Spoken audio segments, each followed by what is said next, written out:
সালামু আলাইকুম। দূরে এবং কাছে আজকে আমার এই অনলাইন ক্লাসটি যে সকল শিক্ষার্থী, আমার প্রিয় অভিভাবক এবং সহকারী বিন্দু দেখছেন, সবাইকে জানাই আন্তরিক শুভেচ্ছা এবং অভিনন্দন। আজকে আমি নিয়ে আসছি আপনাদের জন্য আর আমার প্রিয় শিক্ষার্থীদের জন্য।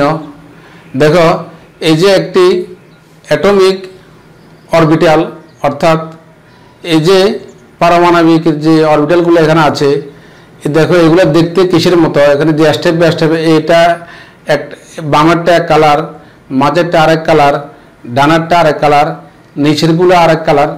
এই কালারটা আমাদের রসায়ন বিজ্ঞানে কোন কালারের সাথে মিলে বলো তো? কিসের সাথে? পর্যায় সারণী। ধন্যবাদ। তাহলে আজকে আমাদের আলোচনার বিষয় হচ্ছে পর্যায় সারণী। রসায়ন বিজ্ঞানের সবচেয়ে গুরুত্বপূর্ণ এবং দরকারি জিনিস হচ্ছে এই তোমার পর্যায় সারণী। কারণ পর্যায় সারণীতে যে পৃথিবীতে 118টি মৌল আছে, এই মৌলগুলো সম্পর্কে বিস্তারিত সেখানে ধারণা।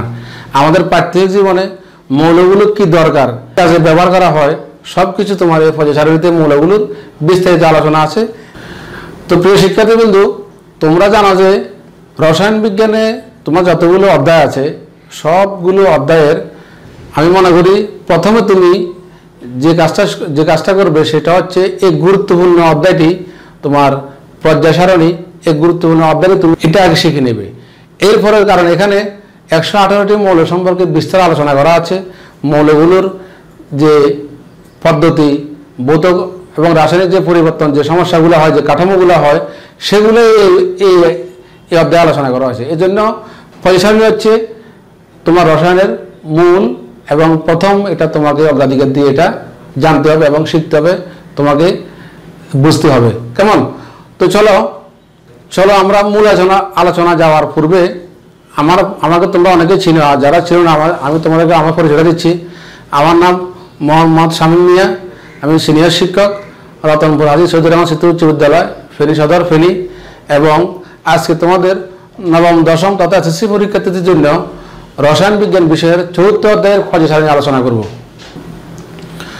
তো আজকের এই পাঠে তোমরা আমার সাথে থাকলে ইনশাল্লাহ সম্পূর্ণ ভিডিওটা অবশ্যই দেখবা। সম্পূর্ণ ভিডিওটা দেখলে তোমরা পর্যায় সারণীর যে জিনিসগুলো আছে তোমরা শিখতে পারবে। 1 নম্বর হচ্ছে পর্যায় সারণী কী তা বলতে পারবে। 2, পর্যায় সারণী বিকাশের পটভূমি ব্যাখ্যা করতে পারবে। 3, মৌলসমূহের ধর্মের ভিত্তিতে পর্যায় সারণীর বৈশিষ্ট্য বিশ্লেষণ করতে পারবে।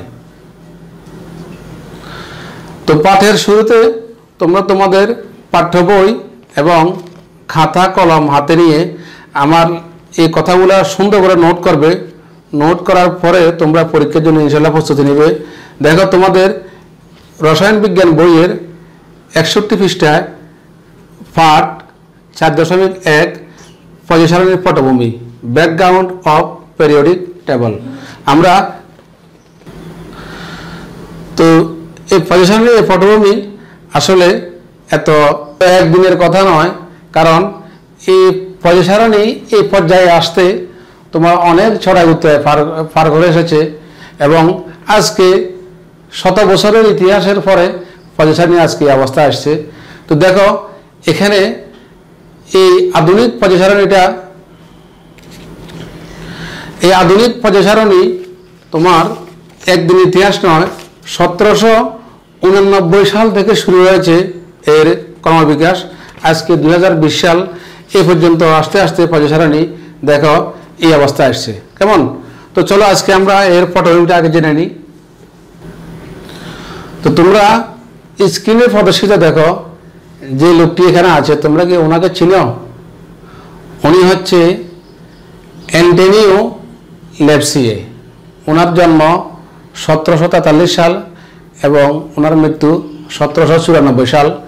তো আজকে আমরা 1789 সালে ফরাসি বিজ্ঞানী অ্যান্টোনিও ল্যাভসিয়ে সর্বপ্রথম ভৌত অবস্থার উপর ভিত্তি করে মৌলসমূহকে 3 শ্রেণীতে বিভক্ত করেন। তার এই তালিকায় মৌল এবং যৌগসমূহকে একত্রিত অবস্থায় প্রবাহী, ধাতু জাতীয়, অধাতু জাতীয়, খনিজ এই 4 ভাগে বিভক্ত করেন। তাহলে আমরা এই 4টে উনি বিভক্ত করেছিলেন। এরপরে দেখো এখন এখানে যে বিজ্ঞানীরা আছে তোমরা কি ওনাকে চেনো? ওনার কি নাম? ওনার নাম হচ্ছে জন নিউল্যান্ড। ওনার জন্ম হচ্ছে 1837 সাল, মৃত্যু হচ্ছে 1898 সাল। এরপর দেখো তিনি কোন আবিষ্কারের জন্য আমাদের কাছে স্মরণীয়? এই জন নিউল্যান্ড 1866 সালে 56টি মৌলকে তাদের বর অনুযায়ী সাজিয়ে প্রতি অষ্টম মৌলসমূহের ভৌত রাসায়নিক ধর্মে মিল দেখতে পান। এই ভিত্তিতে তিনি অষ্টক তত্ত্ব প্রস্তাব করেন। তোমরা কি এই বিজ্ঞানীকে চিনতে পেরেছ? তিনি হচ্ছেন দিমিত্রি মেন্ডেলিভ। তিনার জন্ম হচ্ছে 1834 সাল, মৃত্যু 1907 সাল।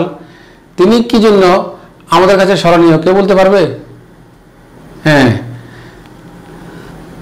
তো আমরা ওনার সম্পর্কে বিস্তারিত একটি পরে জানবো। এবার দেখো এই মহান বিজ্ঞানী কি তোমরা চিনো?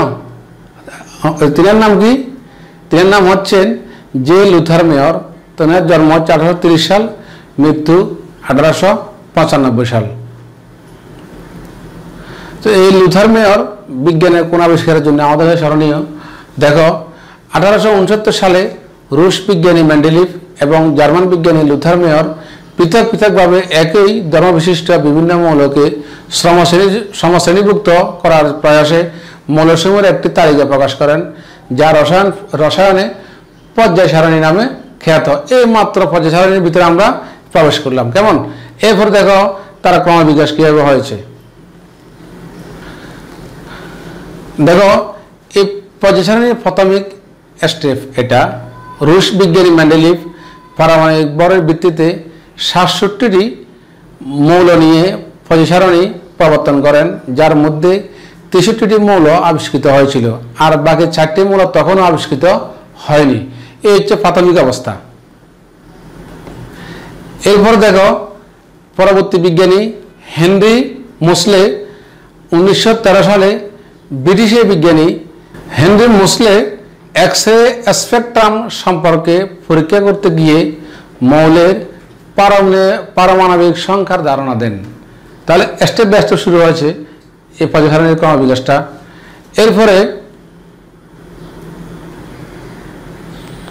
এরপরে আধুনিক পর্যায় সারণীতে পারমাণবিক সংখ্যার ধারণা ব্যবহার করে 2012 সালে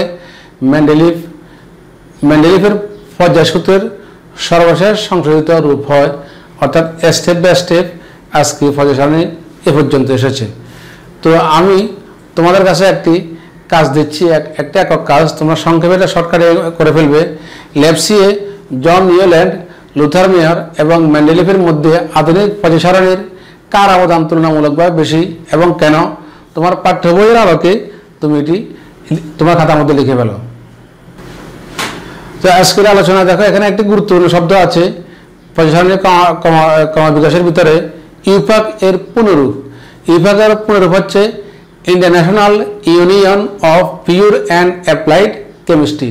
এর কার্যক্রমটা আমরা জেনে নিই। সংস্থাটি আন্তর্জাতিক রসায়ন ও ফলিত রসায়নের বিভিন্ন বিষয়াদি যেমন বিভিন্ন নিয়মকানুন, ক্রমবর্ধমান পরিবর্তনের বা সৃষ্টির কোনটি গ্রহণীয় আর কোনটি বর্জনীয় তার দেখভাল ইত্যাদি নিয়ন্ত্রণ করে থাকে এই ইউপ্যাকটা। দেখো এই চিত্রটি দেখো, এই চিত্রের ভিতরে দেখো অনেকগুলো জিনিস আছে যেগুলো আমাদের বিভিন্ন মৌলের সাথে সম্পর্কযুক্ত। দেখো চিত্রে প্রদর্শিত পদার্থগুলোর বৈশিষ্ট্য কি একরকম। এখানে যে জিনিসগুলো আছে দেখো, স্যান্ড আছে, পানি আছে, বিভিন্ন স্পিড আছে, স্বর্ণ, এরপরে আমাদের আছে তোমার রুহু, গহনা, বিভিন্ন রূপা, এরপর বিভিন্ন তোমার মিক্সার। এই যে জিনিসগুলো আছে এগুলো কি বৈশিষ্ট্য একই রকম? এদের বৈশিষ্ট্যগুলা কিভাবে বলা সহজ হবে তোমরা কি বলতে পারবে? হ্যাঁ, বলা সহজ হবে। যার যে বৈশিষ্ট্য তাকে ঠিক সেভাবে সাজানো হচ্ছে আমাদের দায়িত্ব। এই জন্য এই বৈশিষ্ট্যগুলো মৌলসমূহকে যার যে বৈশিষ্ট্য অনুসারে সাজানোটা হচ্ছে পর্যায় সারণীর বৈশিষ্ট্য। তো এখন চলো আমরা পর্যায় সারণীর বৈশিষ্ট্যটা আলোচনা করব। দেখো চিত্রে প্রদর্শিত এই ঘূর্ণায়মান যে পদার্থগুলো আছে আমরা এগুলাকে ইলেকট্রন হিসেবে প্রকাশ করেছি। তো দেখো এখানে কয়টি ইলেকট্রন ঘুরতেছে দেখো তো, 3টি। তো 3টি ইলেকট্রন আছে এমন মৌলটির নাম কি? লিথিয়াম। আধুনিক পর্যায় সারণীতে মোট স্তম্ভ কটি আছে বা কলাম কটি আছে? দেখো তো একটু হিসাব করি। 1 2 3 4 5 6 7 8 9 10 11 12 13 14 15 16 17 18টি কি আছে এখানে স্তম্ভ বা কলাম আছে। এবার পর্যায় দেখো তো কটি আছে পর্যায়? দেখো 1 2 3 4 5 6 7 7টি কি রয়েছে পর্যায় রয়েছে। দেখো এই 7টি পর্যায়কে আনুভূমিক সারিকে বলে। কি বলে? পর্যায় বা আনুভূমিক সারি, আর ইংলিশে বলে রো। তাহলে তোমরা সম্পূর্ণ খাতা নোট করে ফেলো, আমার সঙ্গে সঙ্গে খাতার মধ্যে নোট করো। 18টি কলাম আছে বা স্তম্ভ আছে, আর 7টি কি আছে পর্যায় আছে। কেমন? এরপরে দেখো দেখো চিত্রে প্রদর্শিত একটি মৌলর যে ইলেকট্রনগুলো আছে এখানে ঘুরাঘুরি করতেছে নিউক্লিয়াসকে কেন্দ্র করে। তোমরা জানো যে নিউক্লিয়াসকে কেন্দ্র করে মৌলের ইলেকট্রনগুলা ঘুরে। তো দেখো এখানে কোন মৌলের ইলেকট্রন ঘুরতেছে? এখানে সোডিয়াম। ধন্যবাদ। তো দেখো সোডিয়ামের যে ইলেকট্রনগুলা এখানে ঘুরতেছে, সোডিয়ামের তাহলে বড় কত? 23। হ্যাঁ, বড় হচ্ছে কত? 23। তাহলে আমরা এটা তোমাদেরকে আগের ক্লাসে দেখিয়ে দিয়েছি সোডিয়ামের নিউট্রন কত, ইলেকট্রন কত, ফোটন কত, তোমরা আমার আগের ক্লাসে দেখে নিবে। আর এখানে দেখো এই সোডিয়ামের এখানে কয়টি কক্ষপথ রয়েছে বলতে পারবে? কয়টি? 3টি। হ্যাঁ, 1টি 2টি 3টি। এবারে বলো এখানে সর্বশেষ কক্ষপথে কয়টি ইলেকট্রন আছে? কে বলতে পারবে? 1টি। ধন্যবাদ। হ্যাঁ, 1টি ইলেকট্রন রয়েছে। তাহলে সোডিয়ামের অবস্থান কত নম্বর গ্রুপে? 1 নম্বর গ্রুপে। আমরা তোমাদেরকে এটা বিস্তারিত জানাবো কিভাবে গ্রুপ এগুলা নির্ণয় করা হয় আমার পরবর্তী টিউটোরিয়ালে। তো দেখো এখন আমরা চলে যাচ্ছি আমাদের মূল টপিকসে। এবার দেখো এই চিত্রটি একটু ভালো করে ফলো করো। আধুনিক পর্যায় সারণীর যে দেখো এখানে কয়টি গ্রুপ আছে? এ গ্রুপ, বি গ্রুপ। কেমন? আর কি আছে দেখো তো? 0 গ্রুপ। হ্যাঁ, ধন্যবাদ। এরপরে 8ম গ্রুপ। ধন্যবাদ। তাহলে এখানে দেখো এখানে গ্রুপ আছে এ গ্রুপ, বি গ্রুপ। তাহলে এই গ্রুপের মৌলগুলো দেখো, এই গ্রুপে কোন কোন মৌলগুলা, আর বি গ্রুপে কোন কোন মৌলগুলা এখানে দেখো। এরপরে আছে ল্যান্থেনাইট সিরিজ। কেমন? আর একটা আছে অ্যাক্টিনাইট সিরিজ। অর্থাৎ একই মৌল একই বৈশিষ্ট্য কিন্তু মৌলগুলো বড় ভিন্ন। একটা হচ্ছে গ্রুপ এ, গ্রুপ বি।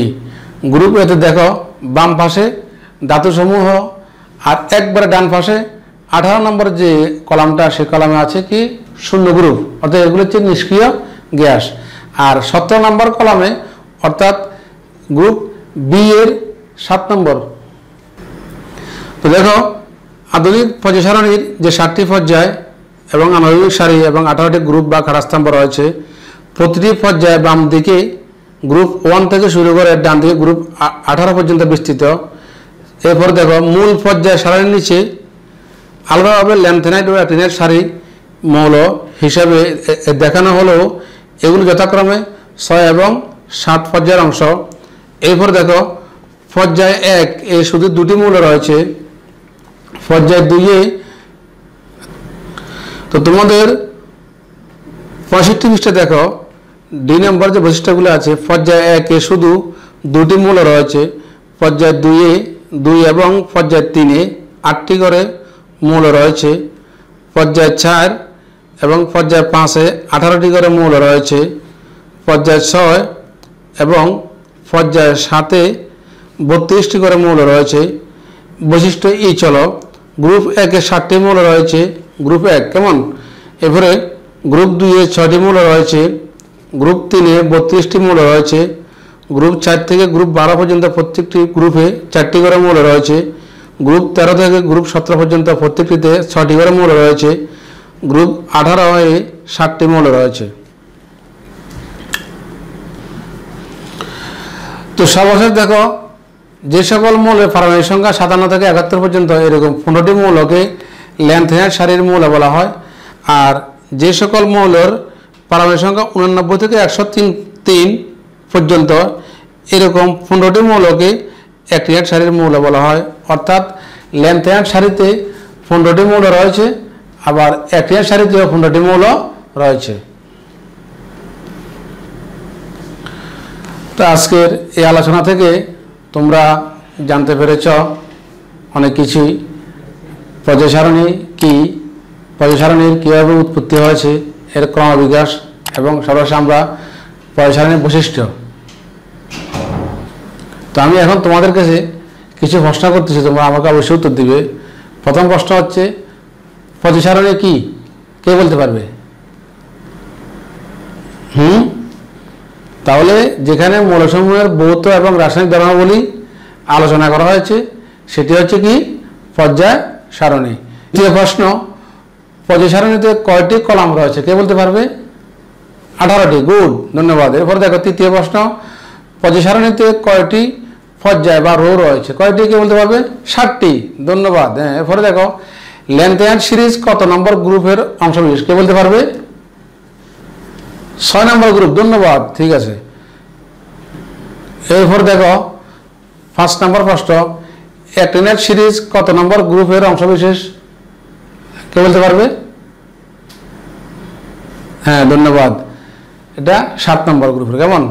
এরপরে দেখো পর্যায় সারণীর জনক বলা হয় কাকে? 6 নম্বর প্রশ্ন, মেন্ডেলিভকে। ধন্যবাদ। এরপর দেখো 7 নম্বর প্রশ্ন, পর্যায় সারণীতে অবদান আছে এমন 3 জন বিজ্ঞানীর নাম বলো, কে বলতে পারবে? জন ইউল্যান্ড, হ্যাঁ, এরপরে লেপসিয়ে, এরপরে মেন্ডেলিভ। ধন্যবাদ। 8 নম্বর প্রশ্ন দেখো, এই পর্যন্ত আবিষ্কৃত মৌলের সংখ্যা কতটি, কে বলতে পারবে? 118টি। ধন্যবাদ। এরপরে দেখো আবিষ্কৃত মৌলের মধ্যে কতটি প্রকৃতিতে পাওয়া যায়, কে বলতে পারবে? 92টি। হ্যাঁ, ধন্যবাদ। এরপরে 10 নম্বর প্রশ্ন দেখো, আজকে তোমাদের সাথে আমি অনেক আলোচনা করেছি, আশা করি তোমরা আমার পাঠগুলো নোট করেছ এবং পরীক্ষার জন্য ইনশাআল্লাহ প্রস্তুতি নিচ্ছ। তো আমার পর্যায় সারণী আজকের প্রথম আলোচনা এটা, আর দ্বিতীয় আলোচনা আছে। এরপর তোমরা অবশ্যই আমার পাঠটা দেখবে, আর পাঠটা দেখার জন্য অবশ্যই আমার চ্যানেলটি সাবস্ক্রাইব করবে, সম্পূর্ণ পাঠ দেখবে। আজকে তোমাদেরকে একটি বাড়ি কাজ দিচ্ছি আমি, যেটি তোমাদের ধারাবাহিক মূল্যায়নে তোমাদের যোগ হবে। দেখো একটু বিভিন্ন পর্যায়ে মৌলের সংখ্যা ও প্রয়োজনীয় গড়গুলো মৌল দ্বারা পূর্ণ করে আনবে। তোমাদের এখানে যে একটি খালি ঘর আছে, এই খালি ঘরগুলা কোন ঘরে কোন মৌলটা বসবে তোমরা খুব সুন্দর করে এগুলো লিখে আনবে এবং আমাকে জমা দেবে, যেটা তোমার ধারাবাহিক মূল্যায়নের অংশ হিসেবে আমি এগুলো মূল্যায়ন করব। কেমন? ধন্যবাদ তোমাদেরকে। অন্যান্য ভিডিওগুলো পেতে হলে অবশ্যই আমাদের চ্যানেলটি লাইক, কমেন্ট, শেয়ার, সর্বশেষ সাবস্ক্রাইব করে আমার সঙ্গে থাকবে। আর আমরা একে অপরের জন্য দোয়া করব।